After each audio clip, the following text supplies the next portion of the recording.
se fue cuando más la necesitaban. Yo me quedé cuando nadie más lo hizo. Y ahora ha vuelto, para reclamar lo que nunca cuidó. Nunca pensé que acabaría criando solo a mis hijas. Tampoco pensé que algún día tendría que defender mi papel como padre frente a la misma persona que decidió marcharse cuando todo se volvió difícil. Pero aquí estoy, años después, intentando entender cómo alguien puede desaparecer durante tanto tiempo, y luego volver exigiendo derechos que no se ganó. Cuando mi esposa se fue, mis hijas eran pequeñas, demasiado pequeñas para entender por qué su madre hacía las maletas. Recuerdo perfectamente aquella mañana. No hubo gritos ni escenas dramáticas. Solo una conversación fría, rápida, definitiva. Dijo que necesitaba encontrarse, que no era feliz, que sentía que la vida se le había ido de las manos. Yo intenté razonar. Pensé que era una crisis pasajera. No lo fue. Se marchó sin mirar atrás, sin un plan claro para las niñas, sin acuerdos, sin responsabilidades. Al principio prometió llamar, visitar, ayudar económicamente. Nada de eso ocurrió de forma constante. Las llamadas se volvieron esporádicas. Luego desaparecieron casi por completo. Los meses pasaron. Luego, los años. Yo me quedé. No porque fuera fácil, sino porque no había alternativa. Aprendí a hacerlo todo solo. Trabajo, casa, colegio, médicos, noches sin dormir, preguntas incómodas que no sabía cómo responder. ¿Cuándo vuelve mamá? Fue la más difícil. Nunca supe qué decir sin romperles el corazón. Hubo momentos muy duros. Económicamente no fue sencillo. Tuve que rechazar oportunidades laborales porque no podía mudarme. Pedí favores. Ajusté mi vida entera alrededor de mis hijas. Cada decisión, cada sacrificio, lo hice pensando en ellas. No para ser un héroe, simplemente porque eran mi responsabilidad. Con el tiempo, dejamos de esperar a su madre. Las niñas crecieron, se adaptaron, construimos nuestra propia normalidad. Una familia pequeña, imperfecta, pero sólida. Yo estaba orgulloso de lo que habíamos logrado juntos.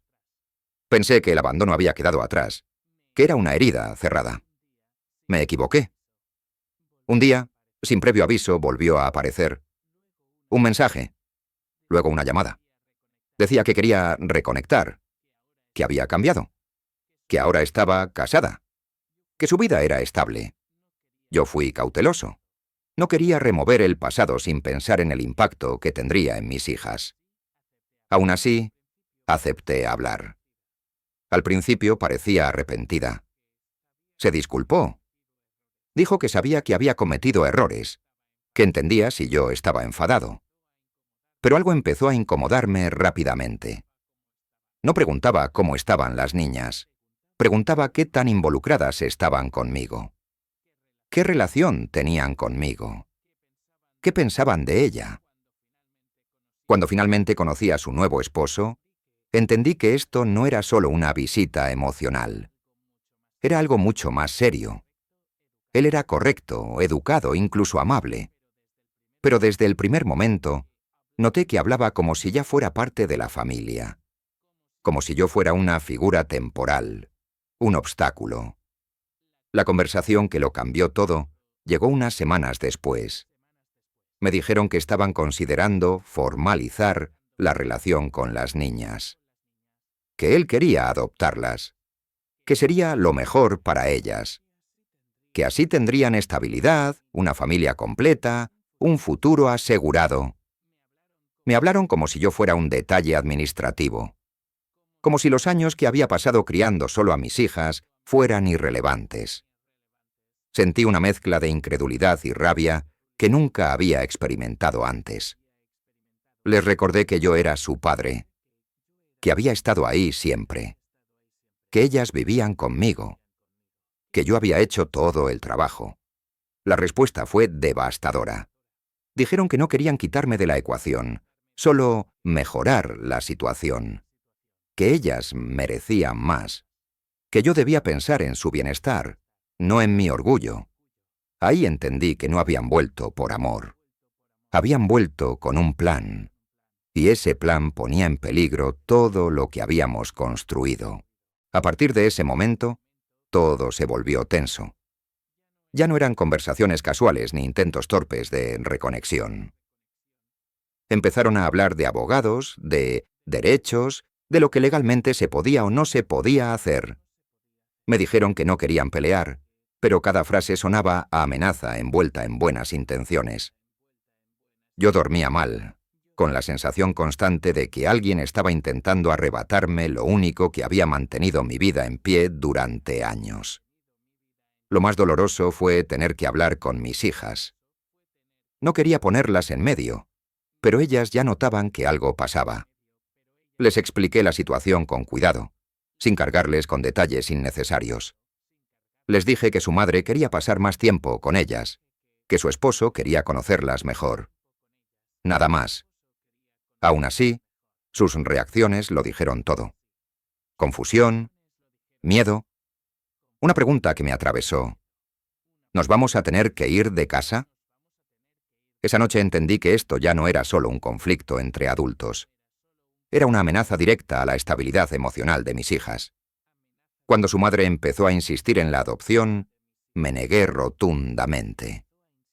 No por rencor, sino porque no tenía sentido. Yo nunca había renunciado a mis derechos. Nunca había sido un padre ausente. Todo lo contrario. La respuesta fue fría. Entonces lo harían por las vías necesarias. Fue la primera vez que sentí miedo real. Contacté con un abogado. Le conté todo desde el principio. Años de abandono. Ausencia económica. Contacto mínimo. Mi abogado fue claro. Legalmente, quitarme la custodia o permitir una adopción sin mi consentimiento era extremadamente difícil. Pero eso no significaba que no pudieran intentarlo. Podían alargar el proceso. Podían desgastarme. Podían usar la confusión emocional de las niñas como presión. Y eso fue exactamente lo que hicieron. Comenzaron a prometerles cosas. Viajes, una vida mejor, una familia completa. Nunca hablaban mal de mí directamente, pero insinuaban que conmigo estaban limitadas, que yo hacía lo que podía, pero que no era suficiente. Cada comentario era una puñalada silenciosa. Yo intentaba contrarrestarlo con estabilidad, con hechos, con presencia. Pero competir contra promesas es agotador. El proceso legal fue largo y humillante. Declaraciones, informes, evaluaciones, personas analizando mi vida como si fuera un expediente. Tuvieron que evaluar a mis hijas, preguntarles con quién querían vivir, qué sentían por mí, qué sentían por su madre. Yo veía cómo se les rompía la infancia en tiempo real. El juez fue claro desde el principio. La adopción no procedía. No había base legal ni moral para ello. Pero permitió un régimen de visitas ampliado para la madre, con la condición de que fuera progresivo y supervisado al inicio. Para ella no fue suficiente. Para mí fue un pequeño alivio. La relación nunca volvió a ser la misma. Las visitas generaban tensiones, retrocesos emocionales, preguntas difíciles. Mis hijas empezaron a necesitar terapia. Yo también. No porque dudara de haber hecho lo correcto, sino porque el desgaste había sido brutal.